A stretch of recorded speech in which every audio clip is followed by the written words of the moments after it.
Dirilis pada tahun 2008, legenda perkonsolan ini masih tak lekang oleh waktu walau saya unbox di akhir 2024. Inilah PSP 3000 warna piano black yang saya menangkan dari pelelangan seharga di bawah 1 juta rupiah dengan segala kelebihan dan kekurangannya.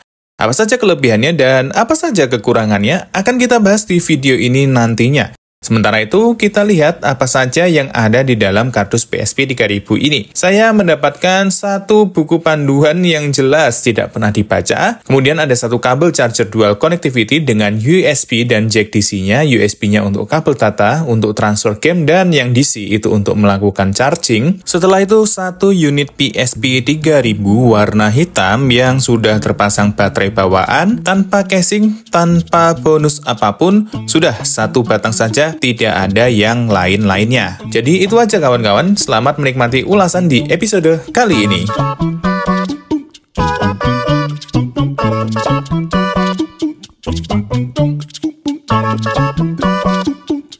Pertama, kita bahas dulu soal kabel charger dual type-nya ya. Yang saya dapatkan kali ini adalah kabel murah yang bisa kalian dapatkan di marketplace dengan harga sangat terjangkau, mulai dari 36 ribuan saja. Bisa kepala charger apa saja asal jangan fast charging. Selanjutnya, kita langsung saja ke PSP 3000 yang seharusnya sudah kelas 3 SMA ini ya kalau disekolahin. Di bagian depan sebelah kiri, kita akan melihat D-pad dan juga analog pad yang terasa masih nyaman jika dipegang.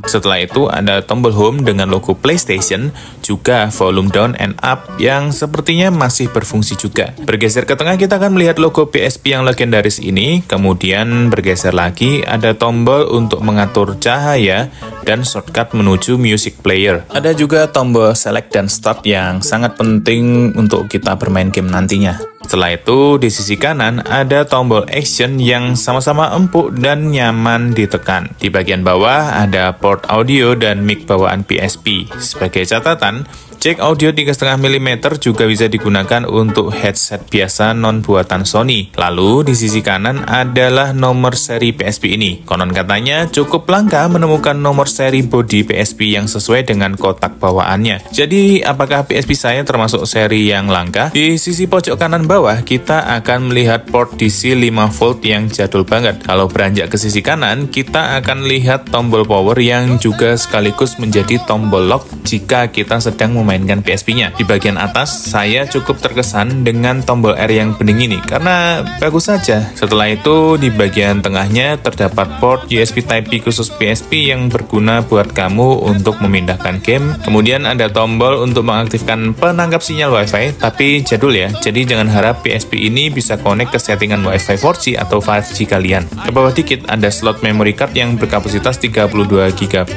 tentu saja dengan converter ya. Di bagian belakang ada slot baterai 3,6 volt yang tutupnya sudah agak longgar. Saya menduganya ini pernah pecah dan kemudian dilem lagi. Berhubung ini sangat longgar, jadi sepertinya saya akan membeli tutup baterai baru supaya baterainya tidak lepas di tengah-tengah saat bermain dengan PSP ini. Baterainya agak menggembung, walau memang bentuk aslinya pun aneh. Tapi saya yakin tidak segembung ini sih. Jadi saya tidak begitu optimis bahwa PSP saya akan bisa tahan dimainkan dalam waktu lama. Lalu di bagian belakang tengah ada slot UMD aktif yang sangat penting dan sangat langka menurut saya. Karena sudah sulit mencari PSP yang UMD-nya masih bekerja dengan baik. Dan sekarang, mari kita nyalakan sama-sama. Sepertinya tidak mau menyala ya. Mari kita coba colokkan kabel. Masih tidak mau menyala. Apakah saya apes kali ini?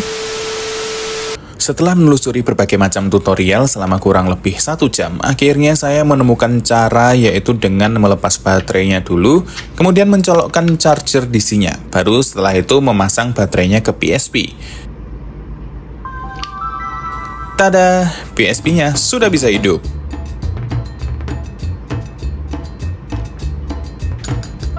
PSP yang saya beli ini sudah CFV ya, jadi bisa kita isi dengan banyak game sesuai kapasitas memorinya. Memorinya di sini ada 32 GB, dan kalau kalian punya banyak file ISO, bisa dimasukkan semampunya kalian memainkan gamenya. Kemudian PSP ini juga bisa memainkan beberapa game lintas platform, seperti dari PS1. Misal, saya coba mainkan Digimon Rumble Arena ini ya.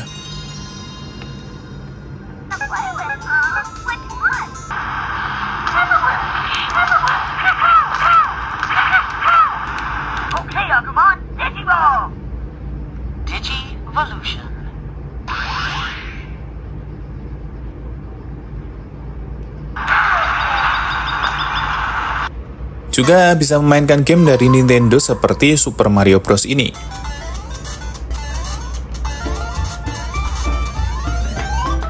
Selain itu, tentu saja kita bisa memainkan game-game andalan PSP seri ini langsung dari kartu memori. Dan yang terakhir adalah yang paling penting, apakah optiknya bisa membaca UMD dengan baik dan lancar. Ketika kita masukkan UMD-nya, optik akan berusaha membaca dan mengeluarkan suara seperti ini.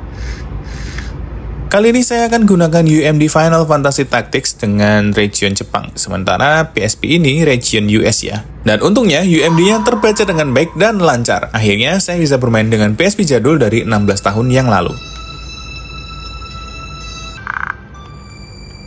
Menurut saya pribadi, PSP 3000 ini hanya cocok untuk jadi konsol koleksi ya, karena mesinnya terlalu usang dan tidak sebagus PS Vita performanya, ataupun konsol modern yang bisa bermain emulator game-game PS. Jadi kalau kalian niatnya bermain game, saran saya beli konsol lain yang lebih modern.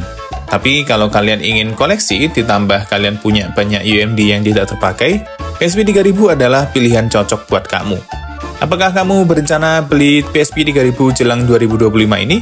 Share di kolom komentar ya, dan sampai jumpa di konten selanjutnya. See you!